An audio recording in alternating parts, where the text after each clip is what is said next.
Council could take their seats.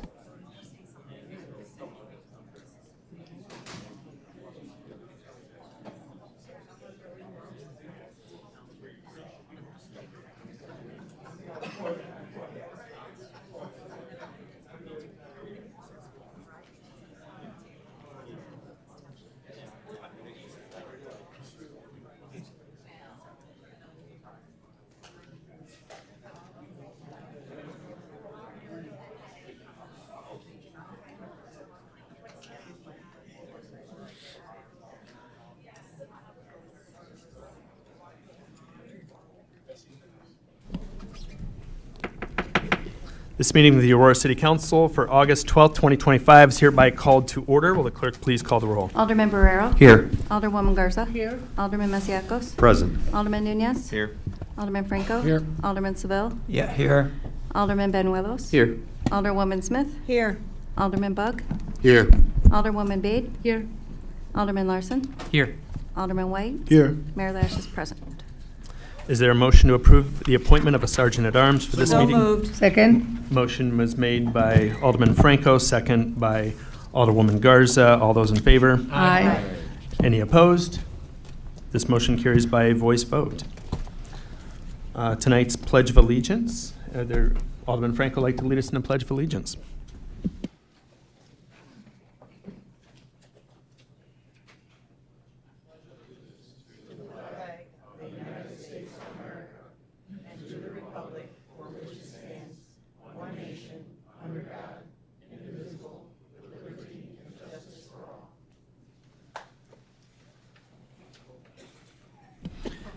Next section of the agenda is the mayor's report. John, go ahead, take it away. Thank you so much, Mayor. Big night here tonight as we honor Mutual Ground's 50th anniversary here in the city of Aurora. Let's give them a round of applause.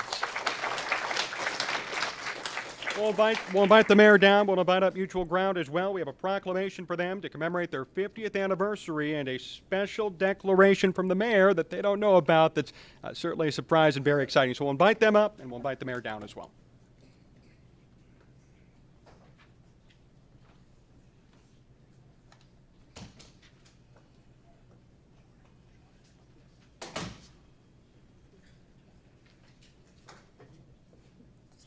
Thanks for joining us, and thanks for all of your work in the community. Whereas on August 15th, 1975, Mutual Ground opened its doors in Aurora to fulfill an important mission, serving as a safe space and providing safety, healing, and hope to survivors of domestic violence and sexual violence and those impacted by substance abuse disorder. And whereas for 50 years, Mutual Ground has offered prevention, intervention, and ongoing support to individuals and families across Kendall County, the city of Aurora, and southern King County. And whereas these free services include 24/7 hotlines, emergency shelters, counseling, legal advocacy, medical advocacy, prevention programs, and substance abuse support. And whereas the city of Aurora expresses its heartfelt gratitude to Mutual Ground for its commitment to Aurora residents, providing unparalleled support in times of crisis and need. And whereas Mutual Ground has served as a true beacon of light in Aurora, acting as a source of strength, healing, and hope, now therefore I, John Lash, Mayor, City of Aurora, do hereby commend Mutual Ground efforts and proclaim August 15th, the founding day of this esteemed organization, as Mutual Ground Day in the city of Aurora, and express my appreciation of the citizens of Aurora to Mutual Ground for its decades of service to the community. Thank you so much.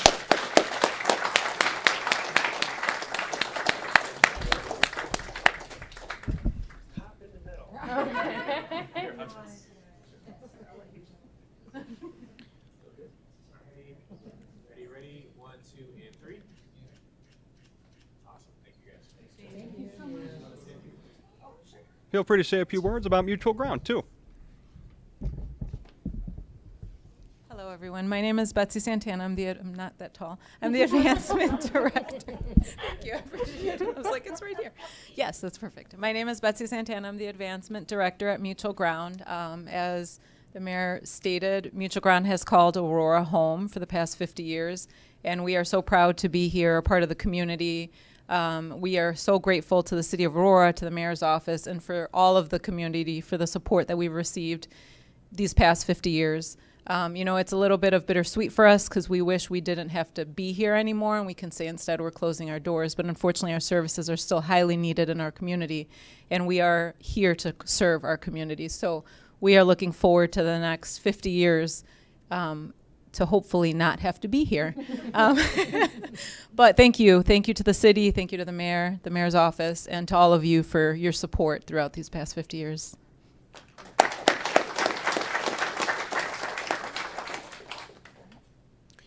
Moving on to the next portion of the agenda. Again, thank you guys for coming out. We are going to have 2 official swearing-in ceremonies. One for our city treasurer and chief financial officer, Stacy Peterson, and the next 2 for our city engineer and our director of public works, Jason Bauer. We're going to start with Stacy Peterson, if she'd like to come up and join the mayor up front.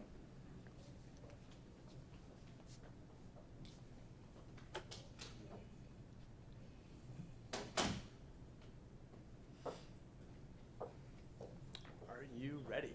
Yes. Please raise your right hand. I, Stacy Peterson, I, Stacy Peterson, having been duly appointed as Chief Financial Officer, have been duly appointed as Chief Financial Officer, City Treasurer for the City of Aurora, City Treasurer for the City of Aurora, do solemnly affirm do solemnly affirm that I will support the Constitution of the United States that I will support the Constitution of the United and the States State of Illinois, and the State of Illinois, and that I will faithfully and impartially and I will faithfully and impartially perform the duties of my office according to the law performing the duties of my office according to the law and the best of my ability. and the best of my abilities. Thank you so much. Congratulations.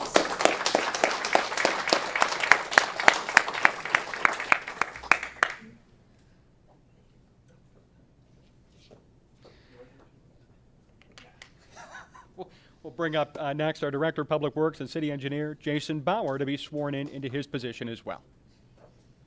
All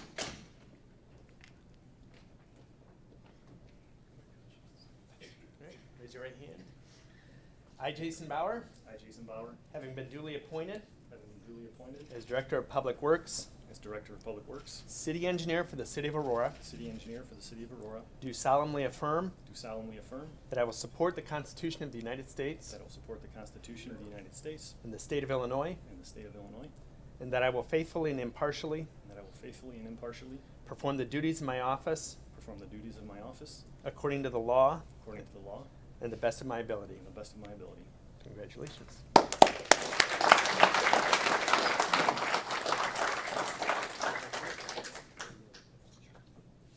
Once again, congratulations to Stacy Peterson, our new CFO, and Jason Bauer, our new director of public works and city engineer. One more Do you have round of applause for both of them. Any family members that want to do a photograph? Are there any family members that want to shoot a photograph? Yeah, any family members who'd like to come up for Stacy or Jason, please come on up. We can take a couple of photos of you guys together as well.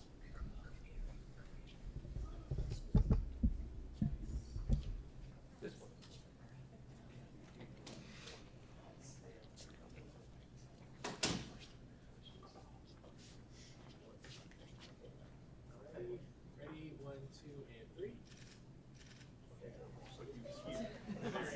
I'm about to say that's a little bit better. That's perfect. Alrighty, ready, 1, 2, and 3. Awesome. Thank you guys. Thank you.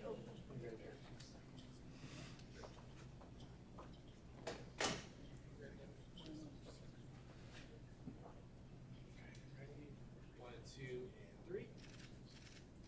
Awesome. Thank you guys. Thank you all. Thank you to everybody for being here again. We're going to move on to the next portion of the mayor's report, which will include a PowerPoint presentation on the audit that took place last year. So we're going to get that queued up. We're going to hear from our CFO, Stacy Peterson, and of course our mayor, John Lash. Thank you again, everybody, for being here tonight.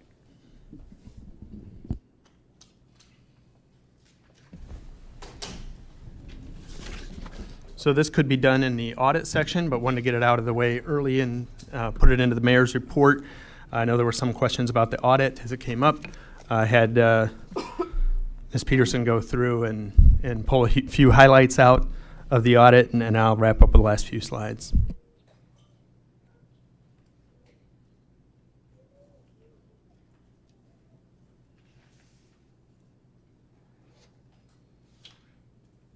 Okay.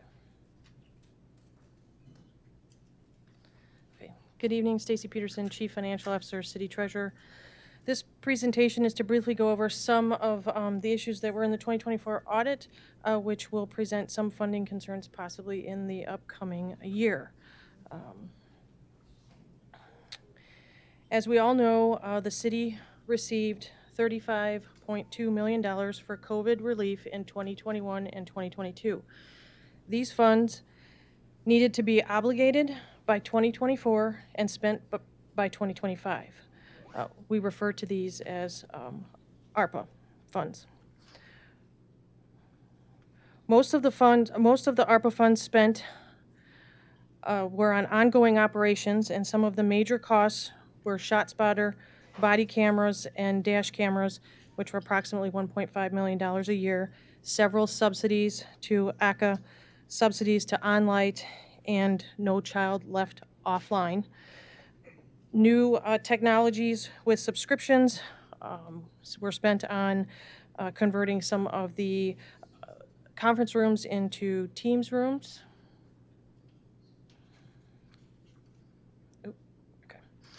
Also, another recurring expense from 2023 to 2024 was the addition of 49 full-time FTEs.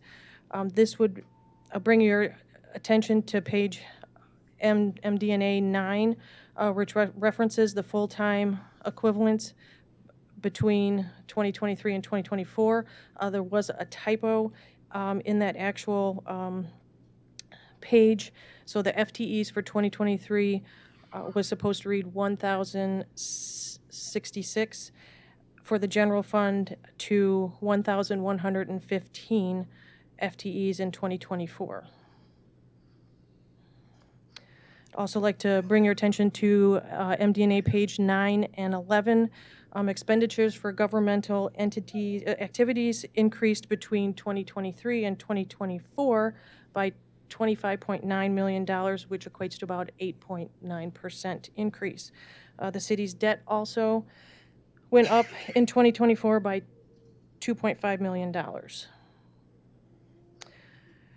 Page MD&A 15 contains the table for a long-term debt comparison between 2023 and 2024. This is just a snapshot of that upper portion of that table. This shows that the general obligation bonds for 2024 totaled $205.2 million. The next slide shows the historical trend for debt history from 2016 to 2025, which this slide shows the addition of the $122 million for debt, which gives us a total of $327 million as of 2025 for debt for general obligation bonds. Overall, in 2024, revenue stayed fairly consistent, but some went slightly down. Pages 202 and 203 of the annual financial report shows a 10-year comparison of revenues. This is just a snapshot of that upper page. This is the 2020 through 2024. You can see some changes, in particular, food and beverage went down slightly by like 1%. In 2024, gaming went down 12.4%, and hotel motel slightly went down by about 0.5%. Some of this, you can kind of look at the trends over time, but this could be caused to inflationary constraints on constituents that frequent some of those establishments. Next, we put together a slide that shows the fund balances for all of the TIFs in 2024. It should be noted that some of the TIFs have negative balances, and this is due to the accounting treatment of transactions and the timing of cash disbursements. These funds are expected to return to positive balances once the debt has been repaid and the funds start generating additional property tax revenue. And I'll just finish up with the last couple slides regarding support to the Aurora Civic Center Authority. The city's never had a line item budget at all for the Civic Center Authority outside of the contract that we have with them to maintain River Edge Park. We also have a head tax on a casino, which give them about $435,000 in the previous year. For those council members who are new, the city did make, when we had those ARPA funds, we made a couple allotments totaling $11.5 million to help the Paramount get back up online after COVID. There was an additional $13.8 million to help cover the Stope Island Theater, the Promenade, and the parking garage. It went for $10 million after the ARPA funds had dried up and been extinguished. Additionally, some other good news is that during this timeline, I think it's 2021, the Aurora Civic Center Authority did get an additional $10 million ARPA fund grant for the Save Our Stages grant that also helped bring them back online. So next slide. And then this is something that I sent over to the Aurora City Council, which is a fundraising study that ACA had put together, and it outlines some of the necessary steps that the Aurora Civic Center Authority could be taking. These are just a few of the highlights, and I pulled this page specifically to point out that most theaters of this size are fundraising anywhere from 35 to 40% of their revenue. Also, we learned that a lot of theater boards are much larger than our 9-person board, some as many as 50 and 70 members per board, and that is done specifically to create a greater fundraising base and to get more people who are engaged in a community. So that's something we might want to consider. And then finally, the last point there was that the Paramount is certainly been supported by the city, and that it's in their best interest to leverage all the city leadership to secure funding from other civic leaders throughout the city. And so I just wanted to reaffirm that as the mayor, we're going to be working closely to help fundraise for the Aurora Civic Center Authority and partner with anybody else that wants to be fully engaged. We're going to try and get more corporate donations and sponsorships and create some outings similar to what they have, the Kane County Cougars. If anybody's ever been, you can get a corporate night out, or the city of Aurora actually had a night out up there. And, it's really a good time. And I think the one real benefit that we have is we have an amazing product. Tim and Jim and the whole crew over at the Aurora Civic Center Authority have really put together a world-class act, and I think that that'll be easy for us to sell, and just wanted to reaffirm that our office will be working hard to make sure that ACA and all of our theaters are successful, and we're doing whatever we can to help and assist with fundraising. So that being said, the next slide just hits that I know we've talked about doing a financial picture update, which Stacy plans to bring back August 26th. Hopefully we'll be a little further along in the budget process and give the council a clearer picture of where we stand at that time. I'll open it up if any members have questions on the audit or anything else that's been presented here in the mayor's report. So Alderman I have Franklin. a question. So when we looked at the $7 million that we had told them that would have for 2026, and we reduced that by 65%, at times we have to remember that our budgeting and our revenue and expense proposals are basically a reflection of our community's values. So it was striking to me that 65% of that $7 million was cut, because typically when you look at, communities throughout the country, when they cut, they like 5% across the board, 10% across the board. So that amount was a shocking number to me. And I think we all know how the community feels about the value down there, and I know you keep talking about how great it is and we're going to work with them, but it seemed like that was a harsh way to start. It seemed to me that if we're going to work with ACA so they don't have to lose stuff, we could have went incrementally, maybe a 5%, 10%, keep going down year after year as they do their fundraising so we don't hit them hard, and then later on they're going to have to make up for that in a big way. So I was kind of surprised we would go that route with something that our community, and you know very well because people have been calling everybody, that they value this. So I was kind of surprised we went that harsh on them. So I just want to say that I thought we could have done it a little bit better, a little bit more incrementally instead of the big cut. Because when you have to stop a show from going further than the end of August, and that's a significant thing. So I just think the community was pretty upset with how drastic it seemed like we went initially. So I'd say that some of those are, number one, there's never been a line item budget everywhere in the city of Aurora's budget to subsidize the Civic Center Authority, number one. Number two, it took us a little bit of time to get a number, right? So this is a conversation since our administration took over, where we've had conversations even prior to swearing in during transition about what it would look like. And finally, I think Chris Minnick, when we pushed him, said maybe $2 to $2.5 million. Since getting more recent analysis, I would say that the city's, it's going to be a lot tougher even to hit that number. So that's the financial reality that we're in. It's not something anybody wants to do. And, I think that we're going to continue to try and work hard to fundraise on the private sector side to try and close that gap a little bit. And if I may, again, say, and I understand all that, I would just say that when you do budgets, you kind of look at everybody. I'm hoping that we're not, cutting this or giving them less because we have other priorities that we're not aware of.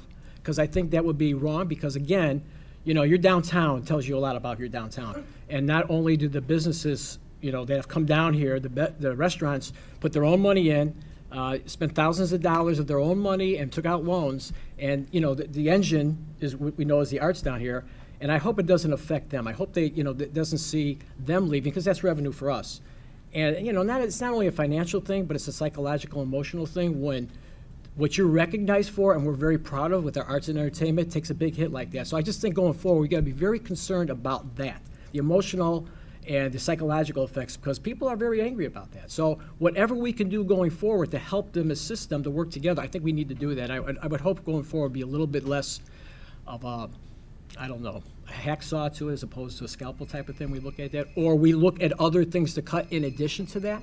I think this is very important for the city. So I just want to, let you know that this is, maybe we can go a different direction for a lot of other things as opposed to, a couple of hard hits on one thing. I think when you get the August 26th financial update, I think you'll probably realize just how serious of a financial situation the city's in. And I'd say that it would probably going to be pain felt all over. That's just a realistic statement. Say that again, Mayor. I said I would say there's probably going to be pain felt all over, not just to the Paramount. So it's reality. Alderwoman Smith? Yes, so just to piggyback a little bit on what's being said here, I will be really interested to see that on August 25th. Is that what you said?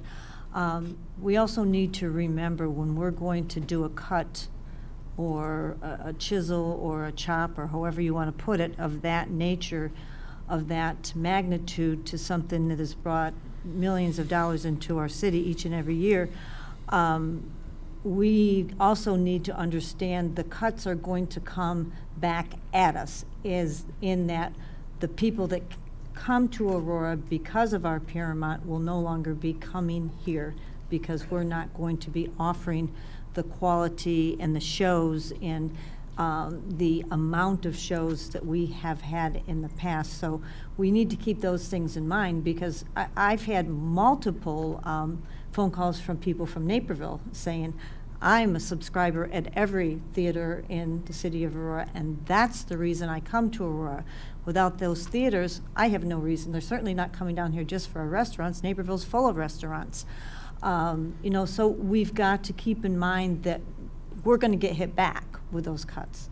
So we're not going to be receiving the revenue that we are used to receiving over the last few years since there's been so much success with the Paramount. So it's an additional piece to keep in mind as we move forward and make these choices, make these decisions, and come to an agreement as a council on what the final budget's going to look like, because we will have some say in that as well. I would say that collectively we have a lot of tough decisions ahead, and I don't look forward to being a very unpopular person throughout the city, but that's the role that I stepped into.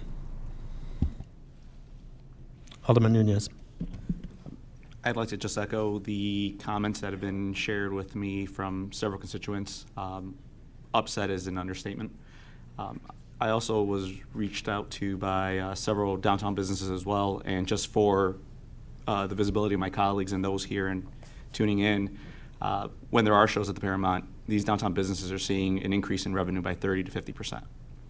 So the impact, not just in the theater, but the surrounding businesses that, again, put together business plans based off of what we have here, it's something we all need to deeply, deeply consider as we continue this conversation. So.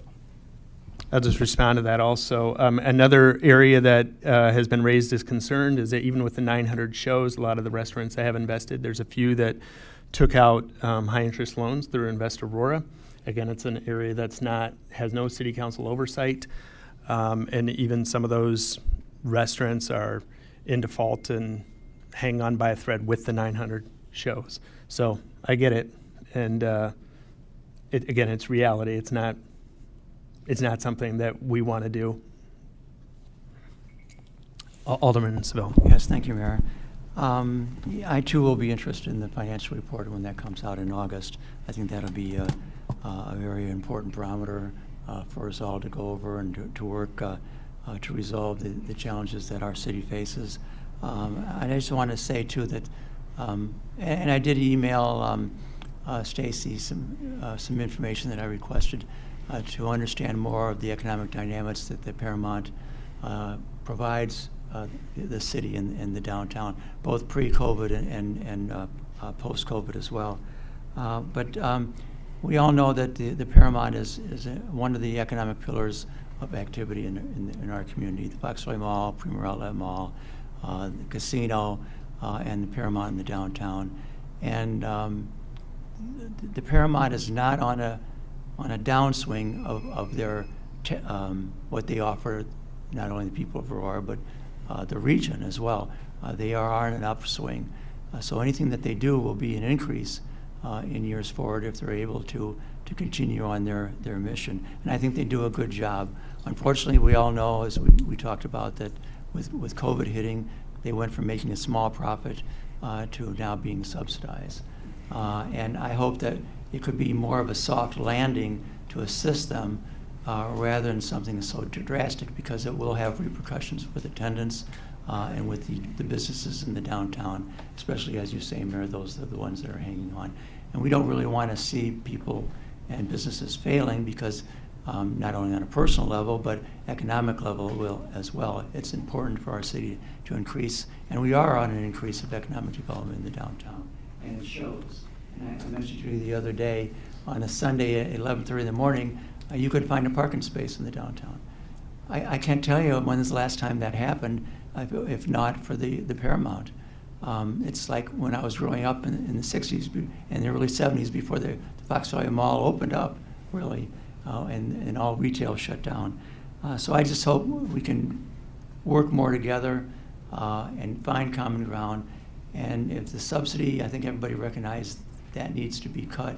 The question is, can we do it in such a way where it doesn't hurt their programming and doesn't hurt the businesses and doesn't hurt the economic activity that we've established here. And right now, Aurora is known for the Paramount throughout the region. And again, it's on an upswing, it's not on a downswing. So that's all I want to say. And I again, once again, I am looking forward to the financial report, Mayor. Thank you. Thank you, Alderman Seville. And again, just to reiterate, we're not the ones that canceled or made the decision to shut down Copley Theater temporarily, and when a plan is put together to reopen, perhaps with different entertainment variety, we'll be wanting to support them, and we're definitely going to want to support the reopening of River Edge Park after all the improvements are made there. So again, ours was just communicating directly with Tim Rader, and as soon as we got a number from Chris, called him and gave it to him, and as soon as Stacy gave me a more realistic picture of our financial situation, he was the first person I called to communicate that and share that information. So, Alderman Bug. Thank you. I think a little bit of our gap here is in terminology, because we've said that funds would be cut. For funds to be cut, they have to be budgeted. And these funds were not budgeted. These were projections for 2026, okay? ACA, there's no bigger supporter of the Paramount and ACA than myself, and I can say that unequivocally. I've sponsored over 1,000 kids to go to the Paramount Theater in my years. It is an engine, the engine for downtown Aurora. But when the presentation came back that they needed to be at 40% fundraising and they were at 13%, I believe they had in their mind that they were going to rev up fundraising, but I believe they thought they had time. I believe they thought, and their projections, that promised money was going to be there. Well, we know the big promise was the City of Light Center, $250 million new theater, 4,000-seat theater. And that really, that was one way of looking at future revenue, and the new administration had another way of looking at it. But you cannot cut something that has not been budgeted.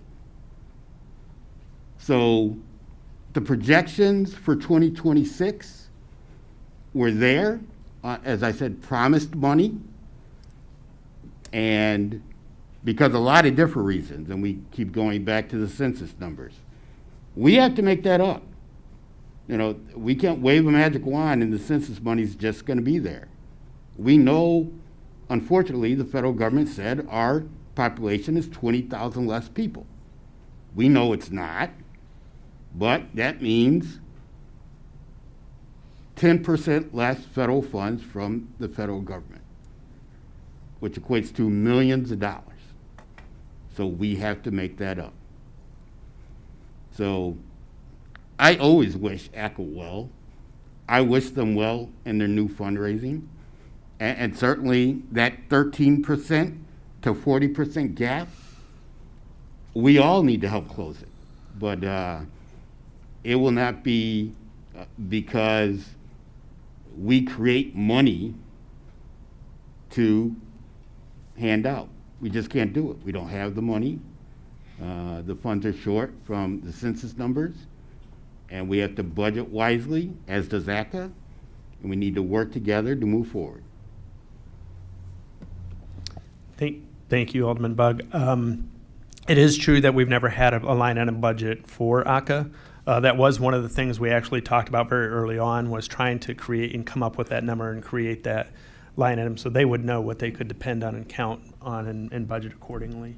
It's just when the numbers came back, it was reality, not something prettier.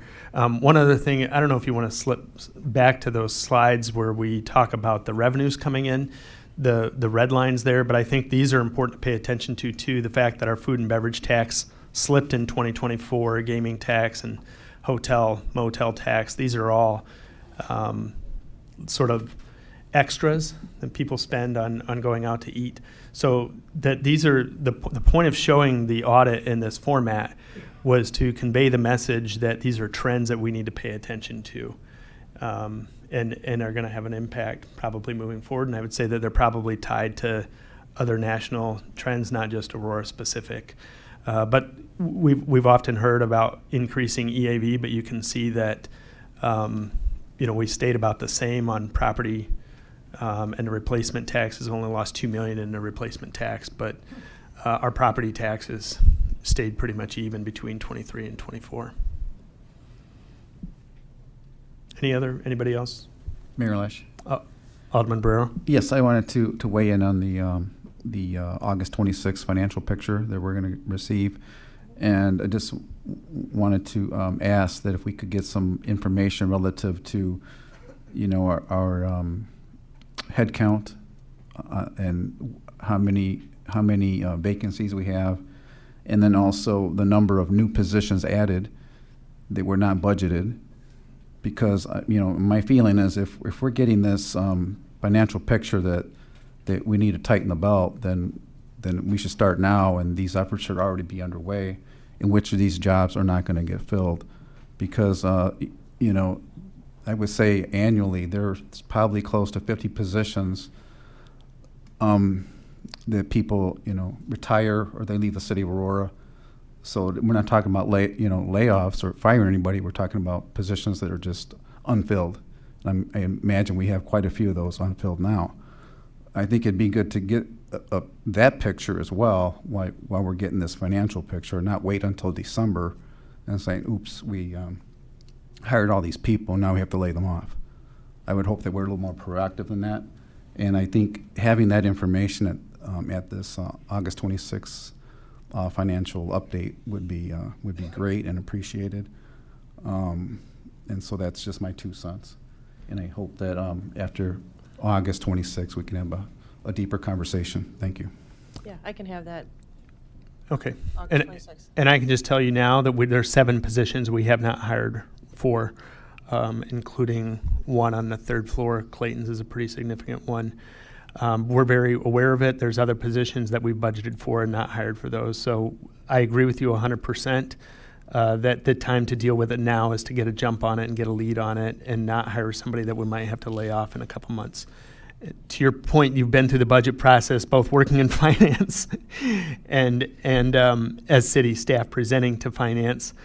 You can imagine every department, some are coming in acutely aware and some are coming in still with big decision packages, which, you know, we're going to have to, of course, be very judicious about as we move forward the budget process. Alderwoman Smith. Can I just ask you a question, Mayor?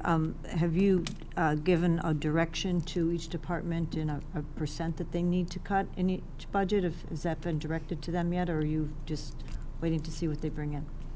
I think it won't be a flat percent, and I know that Chris Minnick during transition before I was sworn in actually asked for a public works decrement list. There's been no personnel decrement list. I want to make sure we're dealing with accurate numbers coming out of the finance department before anything like that, and I would say it won't be flat across the board. It'll be more thought-driven about places where we're looking to trim back and cut, and we've been doing that every single day during the budget process that each department comes through. Thank you.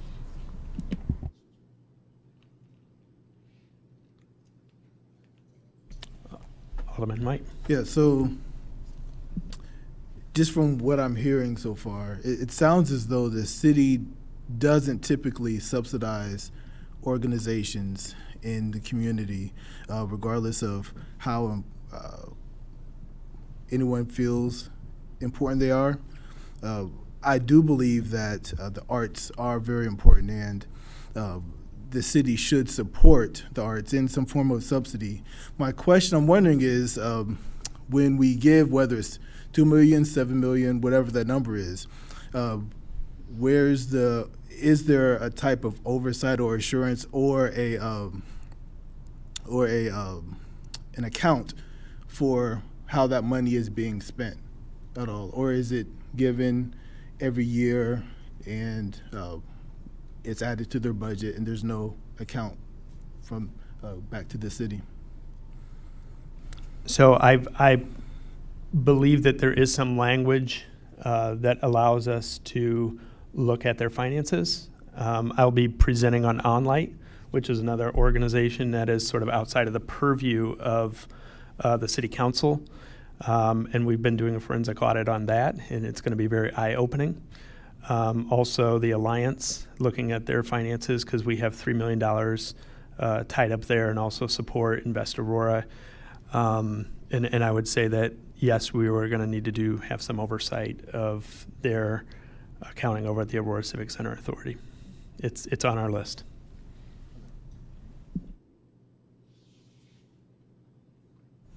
Mayor Lesh. Alderman Brewer. I just wanted to bring up one other point, which hasn't been brought up, and that is that previous to River's Edge Park, the city of Aurora had Downtown Alive and Blues on the Fox events that was run by city staff.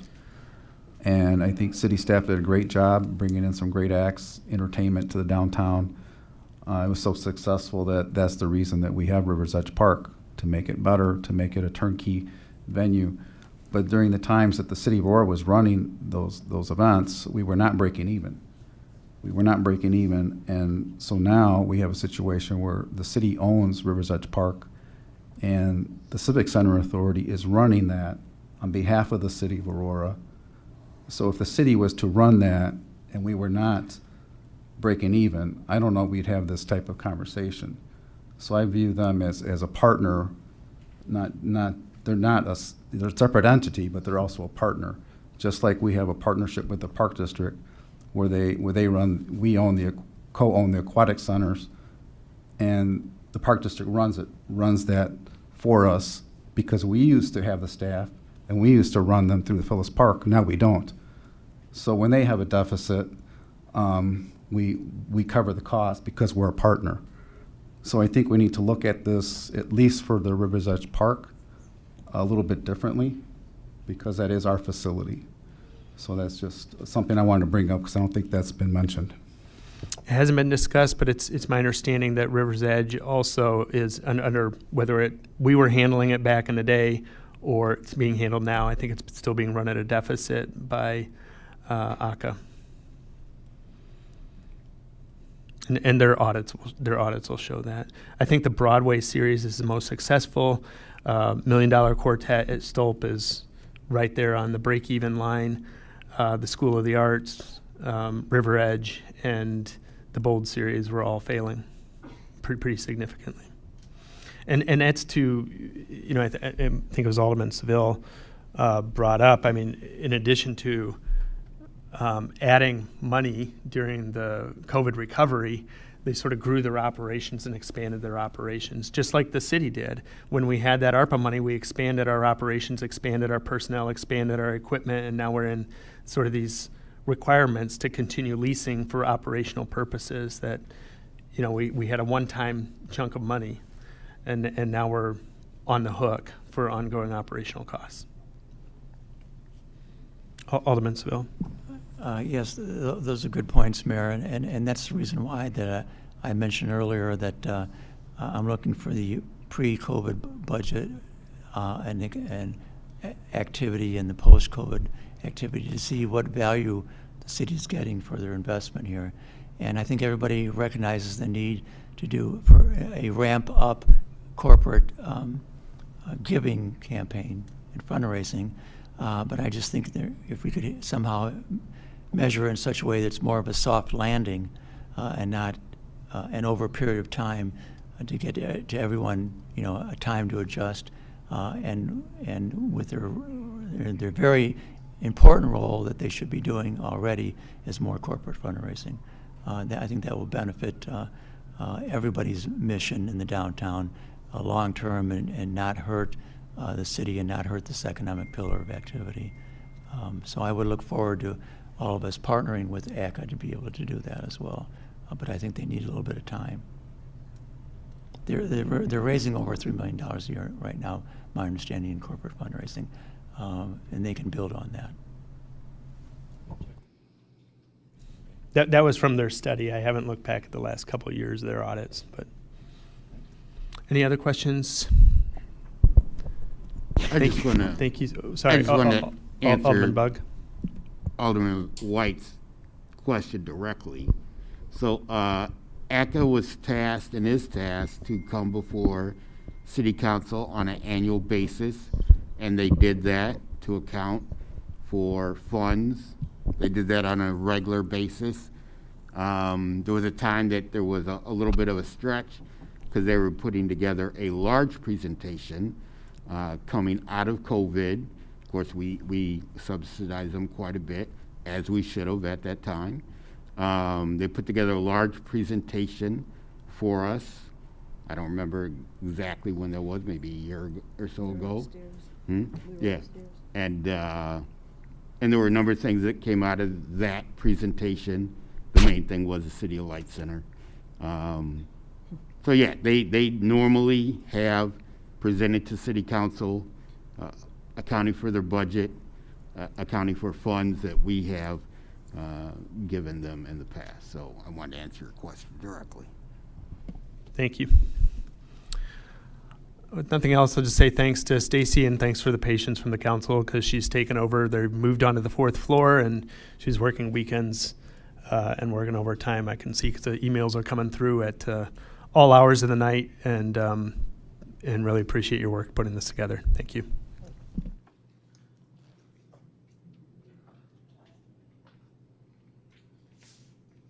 Next section of the agenda, public comment. Madam Clerk, do we have any members of the public wishing to offer public comment? We do, Mr. Mayor. Would you please read the rules for public comment? Pursuant to the Open Meetings Act, all persons shall be permitted an opportunity to address public officials under the rules established and recorded by the council. Under our rules, any person may address the city council for up to 3 minutes with a maximum of 30 minutes allotted for all public comment. No person other than the timekeeper or the chair for the purpose of maintaining order may interrupt a person recognized for public comment during his or her comments. Members of the city council shall not engage with nor respond to a speaker during the time set aside for public comment.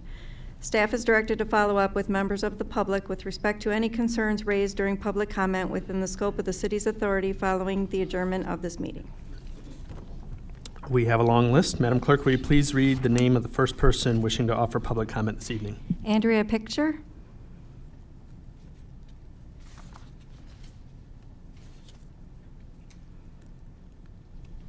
Thank you, Andrea. Welcome. You have 3 minutes beginning now. Hello, and thank you for your time today. My name is Andrea Picture, and I've been a resident of Aurora since 2013.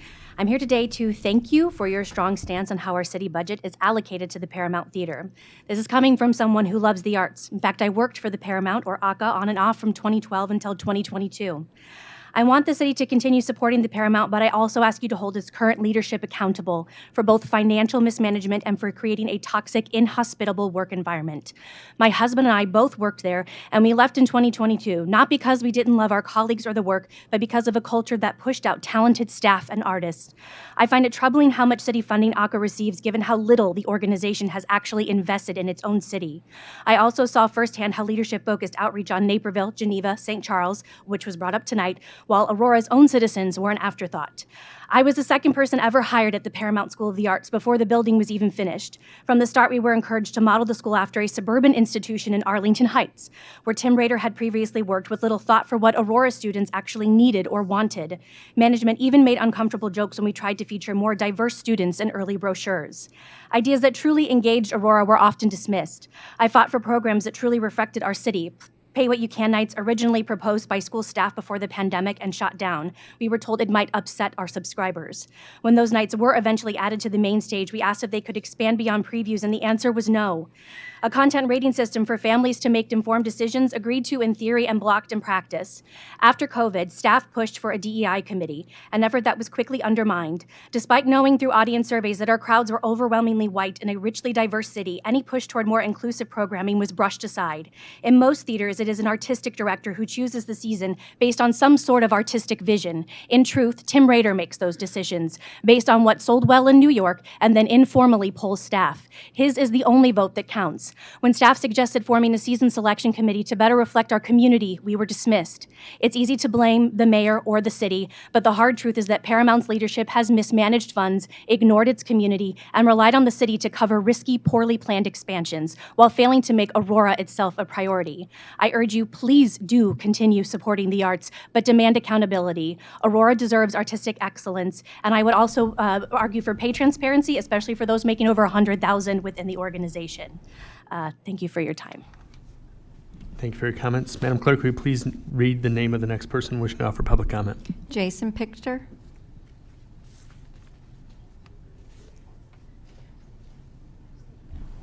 Madam Clerk, are the timing lights working over there? Okay. 'Cause Yes. we can't see them over here. That's why I'm asking.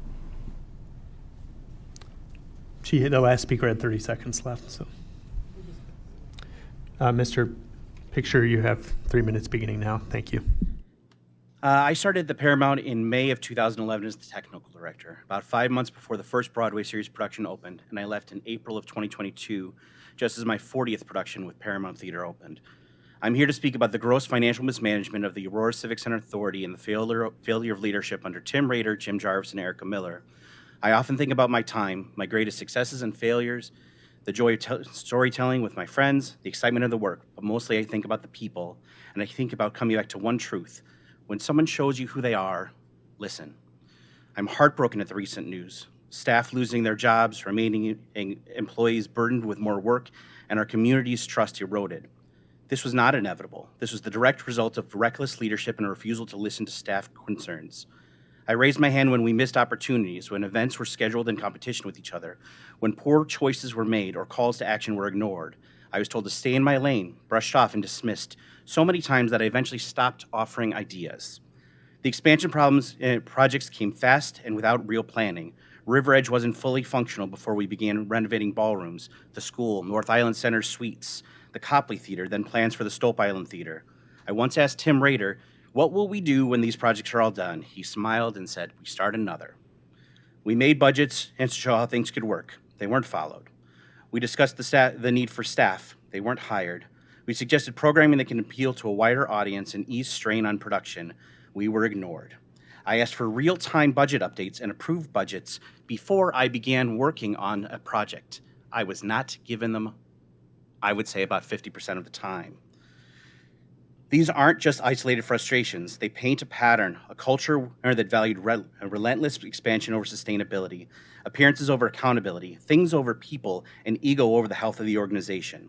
The result? Projects without viable long-term plans, budgets that were more fiction than fact, and now talented staff who are losing their jobs, productions we will never see, and a community that is burdened to bear the cost. The environment became so untenable that when I left without another job on the horizon, I had 3 children under 6, my youngest being 3 months, and I still decided to leave. Part of me will always live with that shop and in that theater, but the love of the work should never excuse leaders from responsibility. ACCA must be held accountable, and moving forward, the city must demand leadership that is transparent, fiscally responsible, and willing to listen to the people who make the work possible. Aurora deserves a cultural institution that will last, not just for 10 years of reckless growth, but for generations. This will only happen if the failures we have witnessed here are not repeated. Thank you. Thank you.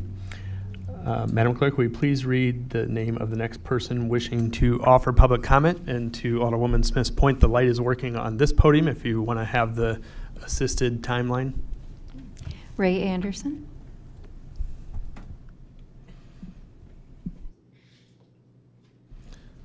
Welcome. Thank you. You have 3 Thank you minutes for this beginning now, Ms. opportunity. Peterson. My name is Ray Anderson.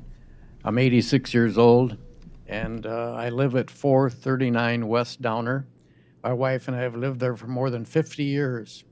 And I started driving to Aurora in 1961.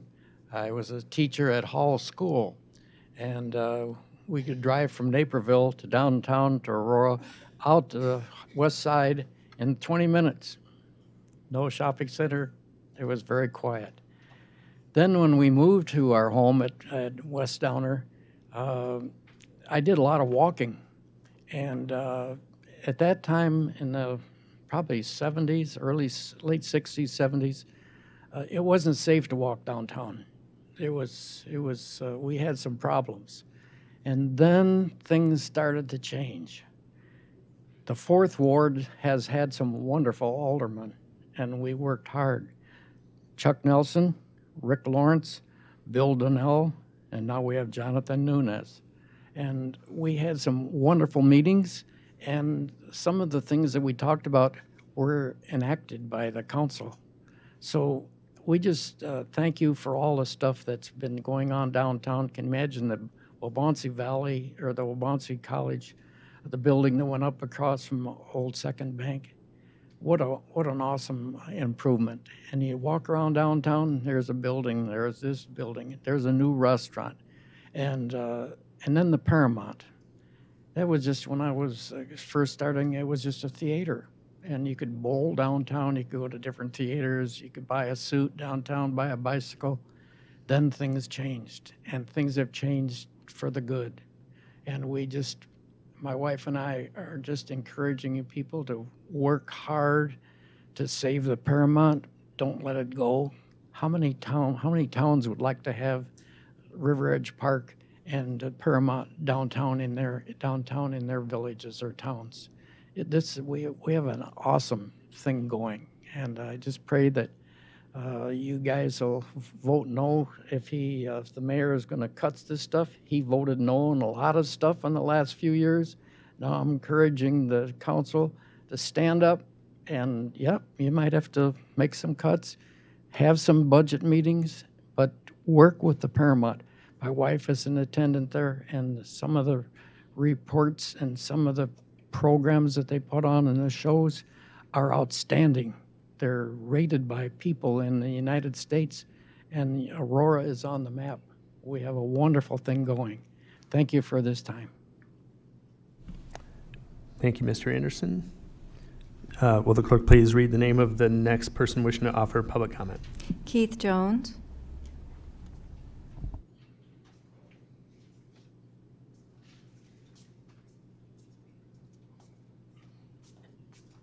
Yeah, how you doing? Welcome, My name Mr. is- Jones. You have 3 minutes beginning now. Okay, my name is Keith Jones. I've been a resident for Aurora for over 40 years. I've hosted events here in Aurora for over 20 years at almost every major event center. And over the last couple months, I've been harassed by the police department. They're telling certain venues, don't let these certain people have this and have that. And I think it's discrimination because they're saying, over the years, I haven't had any problems with that, but now all of a sudden there's problems with these venues. When a black promoter is coming in to have something, the police department is coming in behind them, saying stuff. It's certain officers that are making these comments. I've talked to the police department, the sergeants and stuff like that, so they're handling what's going on.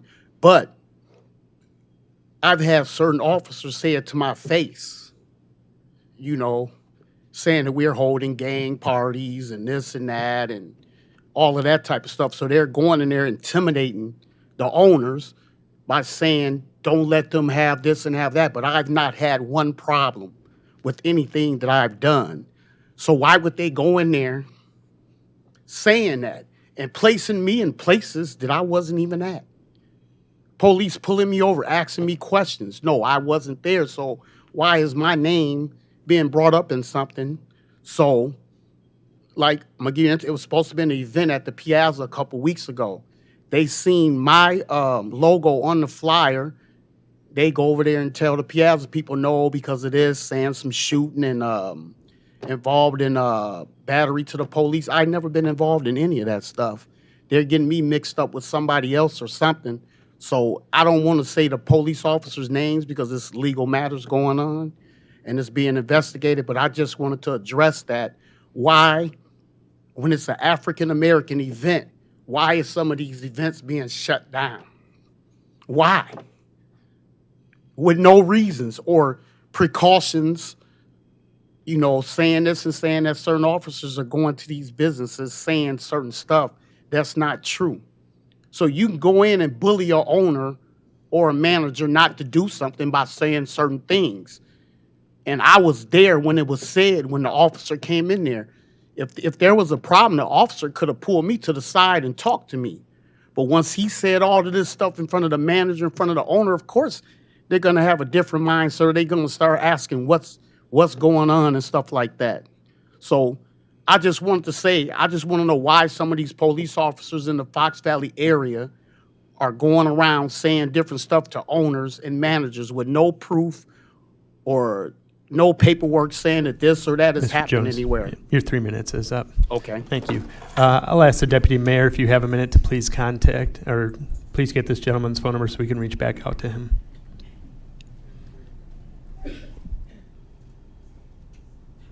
Madam Clerk, are there any other members of the public wishing to offer public comment? And can you read their names? Yes, Rick Lawrence. Not going to talk about ACA. Mr. Lawrence, you have 3 minutes beginning now. Actually, I agree with you, Mr. Mayor, and Alderman Bug, you did a good job with what you were saying. But I did want to ask the mayor on something, to be a little more cautious when he chooses his words when he goes to speak somewhere.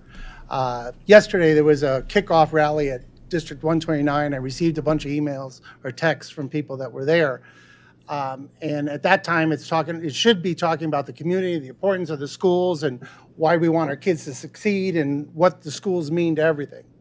Mr. Mayor, you went into a thing and said, we got to tax the rich. Now, that's not the place for it.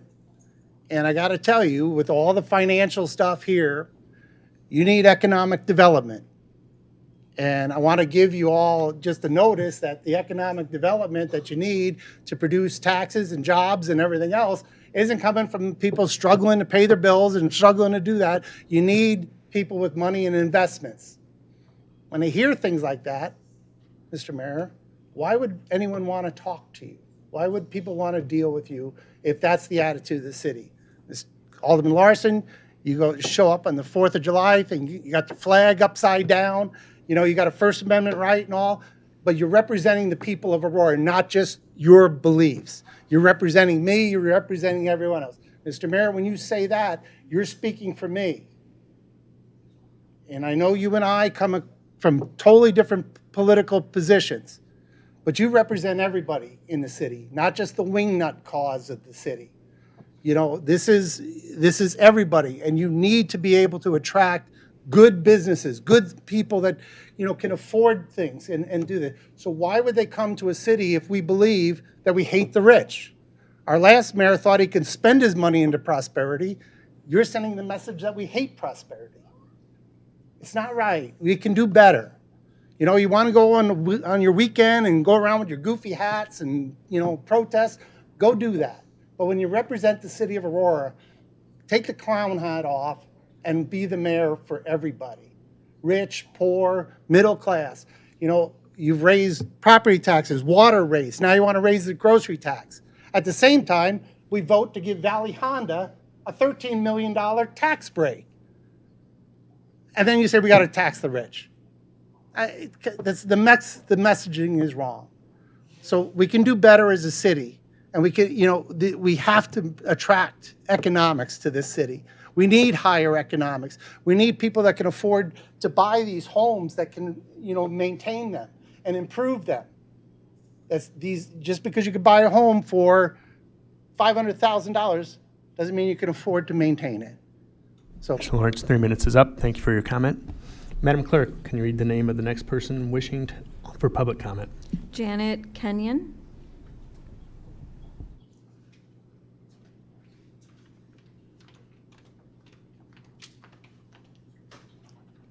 I'm actually Thank you, Ms. two people, Kenyon, you have 3 minutes. Go ahead.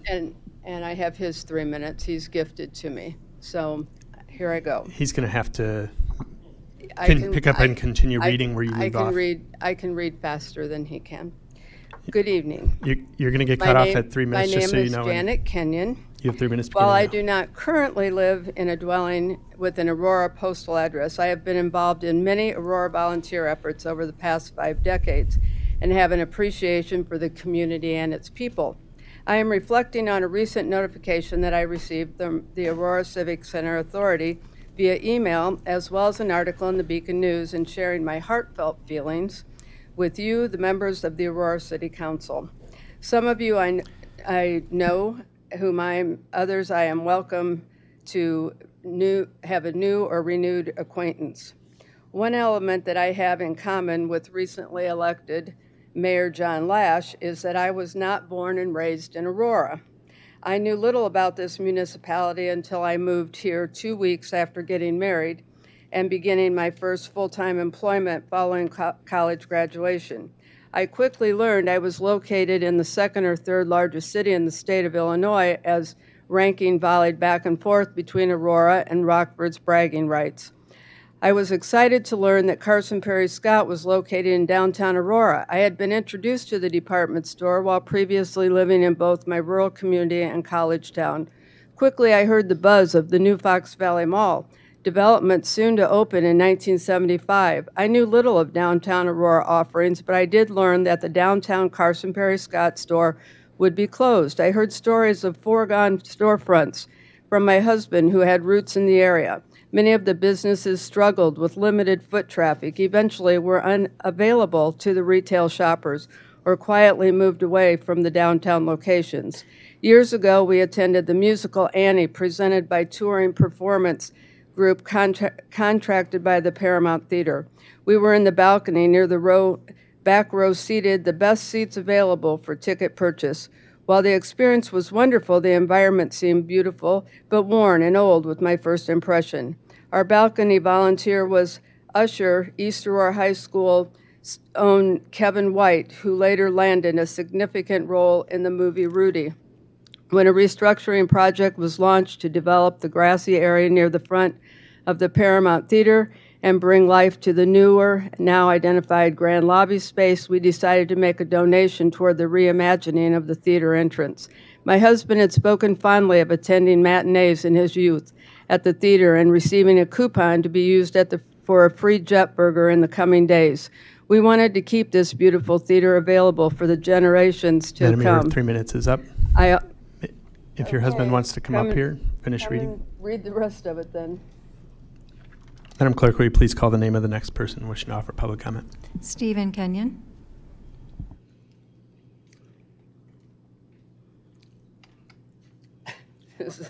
Start here. Thank you. always Mr. found- Kenyon, you have 3 minutes beginning now. I always found the responses being interesting as I was observing a nearly ghost town effort in the downtown area. No real attraction to pull people to the downtown city. We continued to donate to the Paramount after the grand lobby project was completed, as I noticed tattered curtains, worn seats, and flaking paint. The rebirth of the Paramount Theater, remodel for the Copley Theater space, and launch for the Stolp Island Theater, along with School of the Performing Arts, has dynamically changed the look and feel of downtown Aurora. The area is re-energized and welcoming. We attend many performances in the ACCA lineup annually. The foot traffic is alive and flowing from our observation. There are many entertainment options in neighboring communities like Naperville, Elgin, Joliet, St. Charles, Chicago, and others to compete for our dollars. Entertainment interested in enjoyment. I believe that it is very critical in this area of time to provide the maximum number of high-quality entertainment opportunities in these upscale, cost-friendly entertainment versus local in downtown venues, local in downtown Aurora. We missed Red River Edge Park entertaining this summer and look forward to it returning in the coming months. The venues all seem to bring smiles, comments, reflections, politeness, and attractions with others. Individuals surrounded by cultural quality arts tend to be happier and lifelong learners. The Paramount Theater and a family of entertainment venues in downtown Aurora are quite the gym. In the reactivated blocks of cultural opportunity nestled along the Fox River. Please find a way to keep the glow of this beautiful gym shining brightly in the city of lights. Do not dim the opportunity or diminish the brilliance of the antique setting award-worthy talent. Slashing performances is a message that may send patrons over directions and use Your 3 their minutes is up. valued time. Thank you both for offering your public comments this evening. Thank you. Madam Clerk, can you please read the name of the next person wishing to offer public comment? Danny Perez.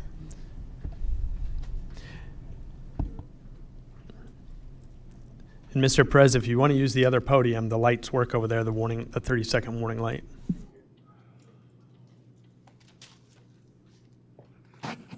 Mr. Perez, you have 3 minutes beginning now. Good evening, Mayor, and good evening, Council. It's my first time speaking here, even though I've been a Aurora resident since I was 8 years old in 1990s. First, to begin with, I want to thank the Mayor and the new administration for doing the townhouse around the city. I know that you have just one more left, and I want to thank you for that because it has never done before. The previous administration didn't do it. I don't know about the previous administration before Irving, but I know there wasn't a thing. So thank you for it. And we know that the committee is giving ourselves input about what we wanted to do in Aurora. The other administration didn't do it. They just went right away, and they just decided not to have any input from the residents, and that's why we had the casino and some other items. Another thing that I want to bring up is the grocery tax. I am against the grocery tax that the city council is proposing. As you guys have noticed, the different items are going up because of the pricing and the tariffs that are happening right now in our communities. And I would say that tax is going to hurt mostly the working class community that makes Aurora. And we had to find some other way to fund this deficit that we have, but the grocery tax, is going to be a harm for the working class community of Aurora, who do work hard and can be able to afford things. Also, I want to say when it comes to the different types, when it comes to when it comes to the funding of Aurora, I think that the city needs to be more transparent. It wasn't transparent during the last administration. Everything was secretive. We didn't know about things until we found out through Facebook or some other type of blogs. I informed myself through the Beacon newspaper and to Hector Ochoa, who found that information through the community. So I think that the city needs to be more transparent, and also the ACCA needs to be more transparent and held accountable, because we cannot be spending money as sailors. And we definitely need to tax more. We need to find some other ways. And thank you very much. Thank you, Mr. Perez. Madam Clerk, do we have any other members of the public wishing to offer public comment? We do not, Mr. Mayor. Okay, if there's no more speakers, then we will move to the consent agenda and direct council consent agenda. Will the clerk now please read both agendas in full? 250284, a resolution authorizing the Director of Purchasing to enter into an agreement with L3 Harris of Melbourne, Florida, to construct a communications tower for a total cost of $481,166.48. 250285, a resolution authorizing the Director of Purchasing to purchase services for Amendment 4 of the System Maintenance Agreement with L3 Harris for $544,624.70. 250492, a resolution authorizing the Emergency Management Coordinator to enter into agreements with nonprofit and non-governmental organizations for emergency and disaster relief services and support. 250537, a resolution authorizing the Director of Purchasing to enter into a renewal of the Shot Spotter Service Agreement with Sound Thinking Incorporated for a period of 3 years. 250573, a resolution authorizing the acceptance of a bid for tree and brush removal by Homer Tree Service Incorporated at the Aurora Municipal Airport in the amount of $63,500. 250574, a resolution to authorize the purchase of museum collection storage equipment from Bradford Systems at a total cost of $84,889. 250575, a resolution authorizing the Director of Purchasing to enter into a 5-year agreement with Mark 43 Incorporated of New York and ancillary vendors at a cost of $4,020,267.64 for the purposes of obtaining a CAD RMS system and developing interfaces required for system functionality. 250586, a resolution authorizing the purchase of a salt storage structure from Clearspan Corporation through Sourcewell in the amount of $40,681.56 and associated concrete work for the Aurora Municipal Airport in an amount not to exceed $60,000. 250603, approval of the minutes of the Tuesday, July 22nd, 2025 City Council meeting. 250607, a resolution concerning the review of closed executive session meeting minutes. 250609, a resolution accepting the improvements and waiving the maintenance security for Swami Temple Building Addition, 1145 Sullivan Road. 250617, an ordinance for the establishment of Special Service Area Number 221, SEK Sherban for stormwater management purposes related to real property commonly known as 624 West Illinois Avenue in Aurora. 250618, a resolution accepting the improvements and maintenance security for ATMI precast parking and storage yard improvements at 732 Prairie Street. 250621, an ordinance for the establishment of a Special Service Area Number 222, Seafried Butterfield Lot 502 for stormwater management purposes related to real property commonly known as 2815 Bilter Road in Aurora. 250623, an ordinance for the establishment of Special Service Area Number 223 for stormwater management purposes related to real property commonly known as 791 North Farnsworth in Aurora. 250624, an ordinance for the establishment of Special Service Area Number 224 for stormwater management purposes related to real property commonly known as 743 McClure Road in Aurora. So moved. Okay, first, are there any questions or motions to remove any items from either the direct council consent agenda or the consent agenda? There being none, there's been a motion by Alderman Seville, seconded by Alderwoman Garza. There's no further questions. Will the clerk please call the roll? Alderman Barrero? Yes. Alderwoman Garza? Yes. Alderman Masiacos? Yes. Alderman Nunez? Yes. Alderman Franco? Yes. Alderman Seville? Yes. Alderman Benuelos? Yes. Alderwoman Smith? Yes. Alderman Bug? Yes. Alderwoman Bade? Yes. Alderman Larson? Yes. Alderman White? Yes. 12 yes, 0 no.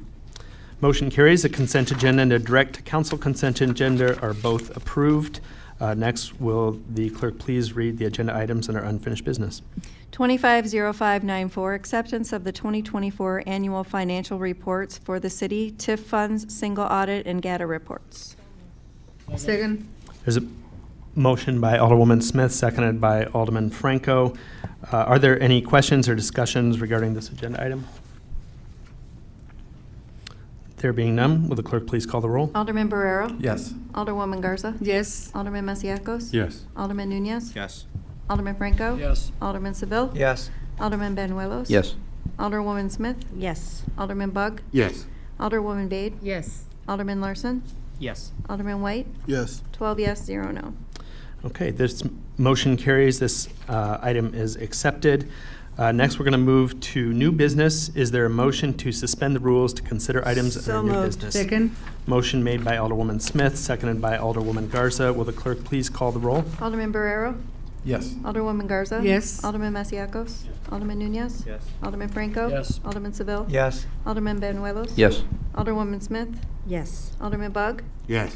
Alderwoman Bade? Yes. Alderman Larson? Yes. Alderman White? Yes. 12 yes, 0 no. Thank you. Will the clerk please read the first agenda item under new business?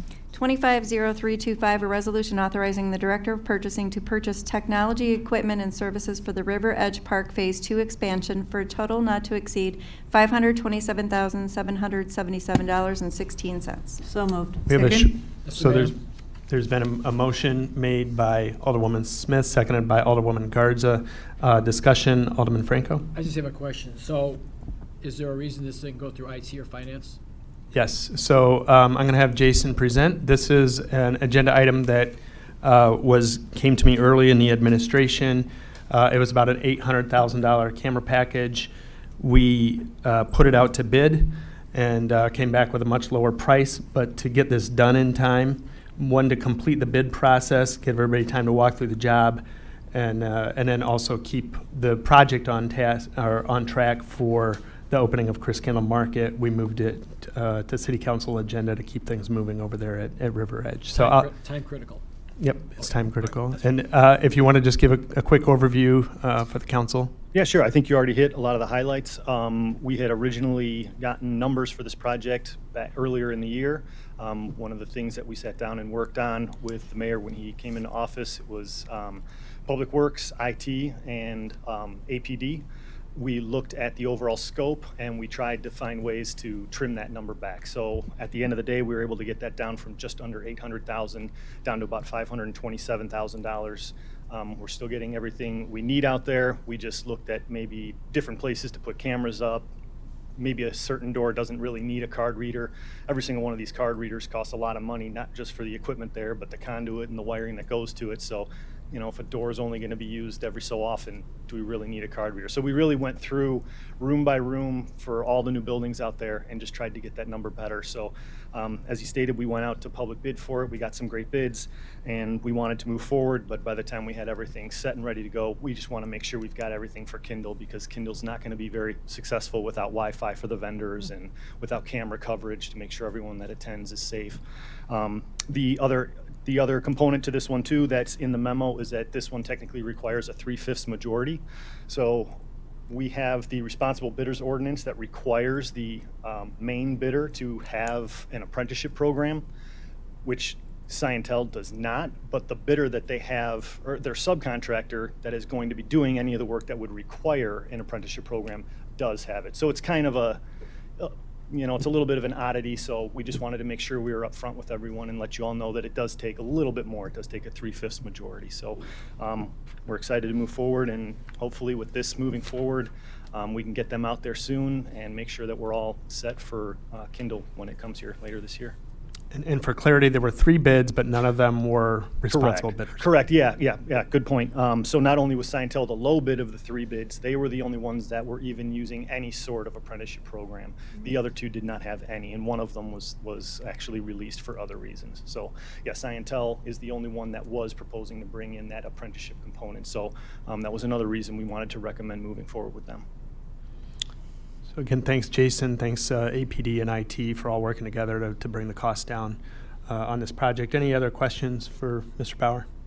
I have a question. Alderman White. So yes, regarding the apprenticeship program, is this a program where they seek to bring on Aurora residents to gain skills, or can you explain the apprenticeship program? Oh, sure. A little Yeah, more? definitely. So it doesn't necessarily have to be an Aurora person, but the apprenticeship programs are, there's various programs out there. A lot of them are the different unions in the area. So a lot of the unions have an apprenticeship program. It's kind of the way that you keep the, you know, the younger people coming into the trades.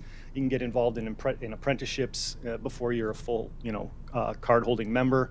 There are other programs out there, but that's the normal way that we see it get satisfied, though there have been other times in the past. There's national programs you can have for apprenticeships as a company. But yeah, it's really something that a lot of communities encourage, basically because it does help keep the, you know, the younger people coming into the trades. Any other questions? There was already a motion and a second. If there's no further questions, will the clerk please call the roll? Alderman Barrero? Yes. Alderwoman Garza? Yes. Alderman Masiacos? Yes. Alderman Nunez? Yes. Alderman Franco? Yes. Alderman Seville? Yes. Alderman Benuelos? Yes. Alderwoman Smith? Yes. Alderman Bug? Yes. Alderwoman Bade? Yes. Alderman Larson? Yes. Alderman White? Yes. 12 yes, 0 no. This motion is adopted. Moving on, there's no other special reports. Is there a motion So to moved. pay the bills? Second. Motion made by Alderwoman Garza, seconded by Alderwoman Smith. Are there any questions or discussion on the bills? No further questions. Will the clerk please call the roll? Alderman Barrero? Yes. Alderwoman Garza? Yes. Alderman Masiacos? Yes. Alderman Nunez? Yes. Alderman Franco? Yes. Alderman Seville? Yes. Alderman Benuelos? Yes. Alderwoman Smith? Yes. Alderman Bug? Yes. Alderwoman Bade? Yes. Alderman Larson? Yes. Alderman White? Yes. 12 yes, 0 no. Motion carries. This item is adopted. Moving to the next session, once again, we are in need of a closed session pursuant to the following section of the Open Meetings Act, Section 2C1, to discuss the appointment, employment, compensation, discipline, performance, or dismissal of a specific employee of the public body. Do I have a motion to enter into closed session and therefore adjourn this city council moved. meeting with no further final action or public business to take place for the purpose of this meeting? A motion was made by Alderman Franco, seconded by Alderwoman Smith. Will the clerk please call the roll? Alderman Barrero? Yes. Alderwoman Garza? Yes. Alderman Masiacos? Yes. Alderman Nunez? Yes. Alderman Franco? Yes. Alderman Seville? Yes. Alderman Benuelos? Yes. Alderwoman Smith? Yes. Alderman Bug? Yes. Alderwoman Bade? Yes. Alderman Larson? Yes. Alderman White? Yes. 12 yes, 0 no. Motion carries. We will take just 5 minutes, and we'll be back at 7. 7:30 on the dot.